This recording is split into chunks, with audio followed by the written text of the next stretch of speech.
when you put off decisions because you're terrified of making the wrong choice, know that philosophy can offer not just comfort, but also a path forward. You can act, even when certainty is missing. To dare is to lose one's footing momentarily. Not to dare is to lose oneself. Søren Kierkegaard. Kierkegaard teaches that waiting for perfect certainty is a trap. He suggests that real faith isn't about knowing the outcome. It's about daring to move, even while feeling doubts and fears. Freedom comes not from doing everything right, but from acting in spite of not knowing. The heart of overcoming this kind of procrastination is accepting that you don't need guarantees to begin. First, notice that waiting for certainty is exhausting and endless. Every time you hesitate, hoping for more signs or clarity, you give fear the power to control your life. Kierkegaard calls this the paralysis of endless reflection. Try reframing uncertainty as a doorway, not a wall. Mistakes, changes, and surprises aren't signs of failure. They are the proof you are alive and engaged. Simply by choosing, you reclaim the authority fear tries to steal.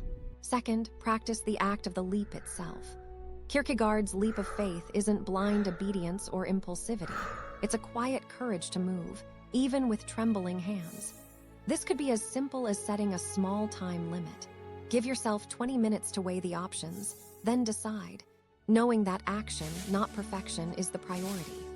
When you leap into the unknown, you honor your growth and your agency, not a fantasy of control.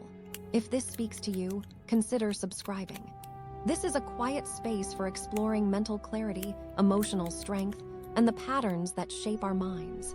Share your experience in the comments if you feel like it. Third, notice what actually happens after making a choice. Often, the pain we dread, the imagined disaster or regret, turns out to be much softer than our anxious minds predict. Take a few moments after any decision to journal what you feel and what really happens. Over time, you'll see that the world does not end when you act, and your sense of self gently grows stronger. Fourth, nurture compassion for your past and future selves. It is easy to punish yourself with what-ifs and imagined consequences. Kierkegaard's wisdom here is subtle. Selfhood is not about flawless decisions, but about honest engagement with your life. Instead of shaming yourself for past indecision, appreciate each choice, however small, as a genuine encounter with the mystery of being human. You will never have perfect information, but you can bring your whole self, doubts included, into your next step. Procrastination born from fear is not evidence that you are lazy. It is a sign you care deeply. But care can paralyze or it can motivate.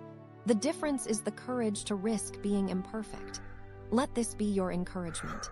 Even one uncertain action is more powerful than endless rumination. Each step you take, however awkward, reclaims your agency from the demands of impossible certainty. It is not clarity, but courage that shapes your path. You do not need to know the ending to begin. Be kind to yourself as you dare to move forward.